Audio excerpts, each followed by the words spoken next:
Welcome to the sixth and final episode of Module 4 of our complete English masterclass on capital markets and securities. We close Module 4 with a topic that most casual investors completely miss but that sophisticated investors take very seriously. The tax treatment of inflation-linked bonds.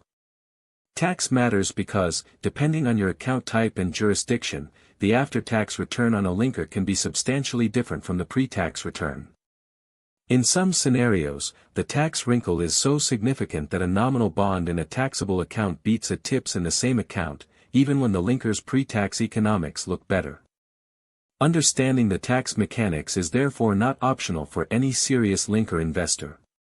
By the end of this episode you will know exactly how the tax treatment works in the United States, how it differs in Israel, and how to position your inflation-linked bond holdings across your taxable and tax-deferred accounts for maximum efficiency. This is practical wealth management combined with fixed income knowledge. Section 1. The phantom income problem. Here is the issue that catches most new TIPS investors by surprise. When the principal of a TIPS accrues with inflation, the IRS treats the accrual as taxable income in the year it accrues, even though you do not actually receive the inflation accrual until the bond matures or you sell. So if you hold a $1,000 TIPS for 1 year and inflation runs at 3%, the principal grows to $1,030. The IRS sees $30 of phantom income on your tax return. You owe federal income tax on that $30, even though you did not receive the cash. This is called phantom income. It is one of the most consequential idiosyncrasies of U.S. TIPS taxation, and it dramatically reduces the after-tax appeal of holding TIPS in a taxable account. Section 2. The math of phantom income. Let us put numbers on the phantom income problem. Suppose you buy a $1,000 TIPS at 2% real yield, with 3% inflation expected over the year. The principal accrues to $1,030.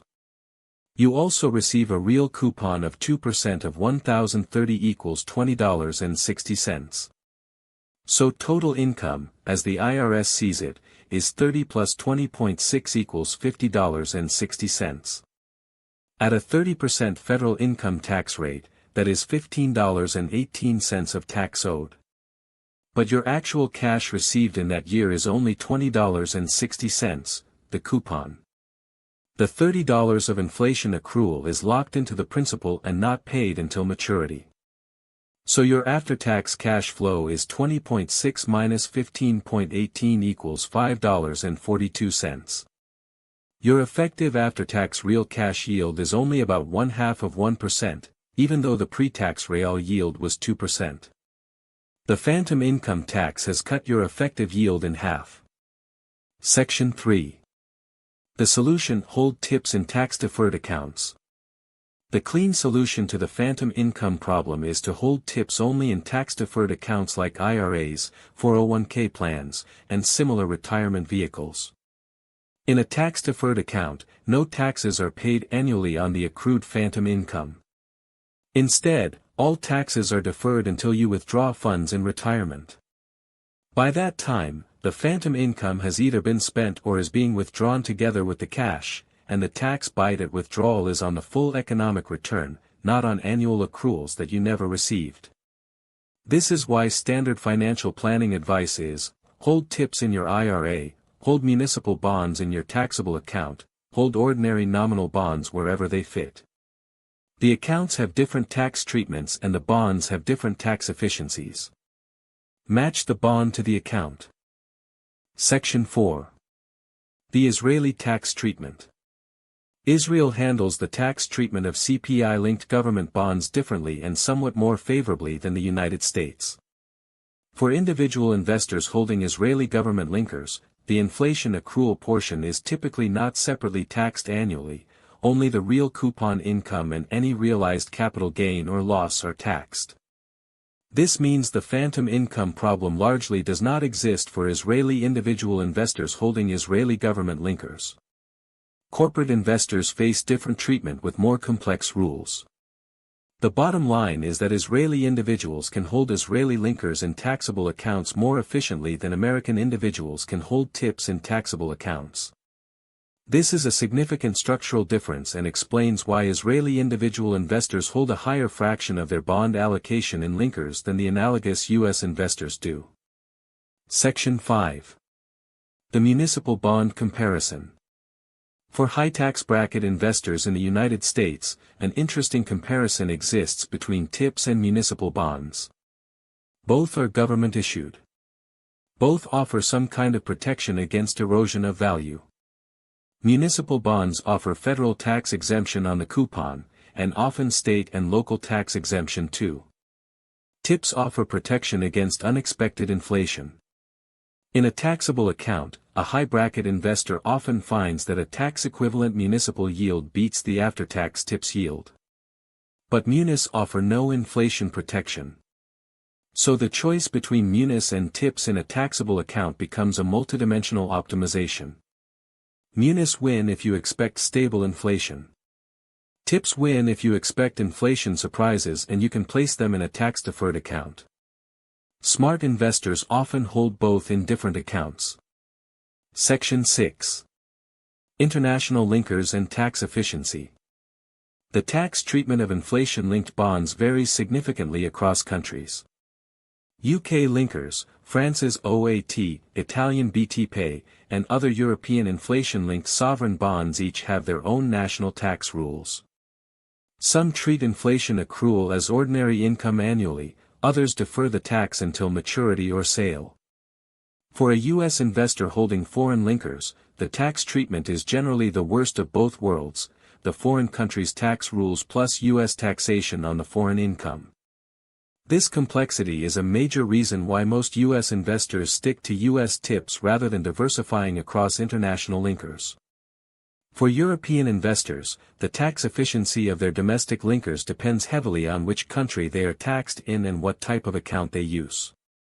Section 7. The tax loss harvesting opportunity. There is one tax angle that works in the linker investor's favor. If real yields rise sharply and a linker holding falls in value, the investor can sell at a loss and harvest that loss to offset gains elsewhere in the portfolio. This works the same way as tax loss harvesting in stocks or any other security. For a long-term linker held in a taxable account, periods of rising real yields can create useful tax losses without changing the investor's underlying portfolio allocation, as long as the wash sale rules are followed by purchasing a substantially different but functionally similar bond. Sophisticated investors use this technique to manage tax exposure across their fixed income holdings. Section 8. Putting it all together. The complete picture of linker taxation is therefore complex. Pre-tax, linkers offer inflation protection. After tax, the protection is partly offset by phantom income tax in U.S. taxable accounts. The solution is account location, put linkers in tax-deferred accounts where the phantom income problem disappears. The Israeli tax treatment is structurally more favorable for individual investors.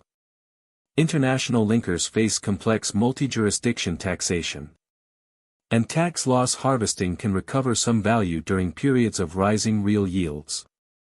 The practical bottom line for U.S. investors is simple: TIPS in your IRA, taxable bonds in your taxable account, and you have efficiently captured the inflation protection that linkers offer without giving most of it back to the IRS. For Israeli investors, the same logic is less critical because the Israeli tax rules are more linker-friendly. But the principle of matching bonds to accounts applies everywhere. Conclusion. We have closed out Module 4 with the practical tax mechanics of inflation-linked bonds. The phantom income tax in the United States is significant. Holding TIPS in tax-deferred accounts is the standard solution.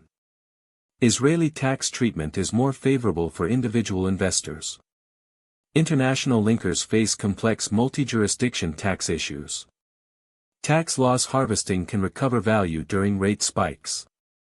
And account location is the master principle: match bonds to accounts for maximum after-tax efficiency. Module 4 is now complete.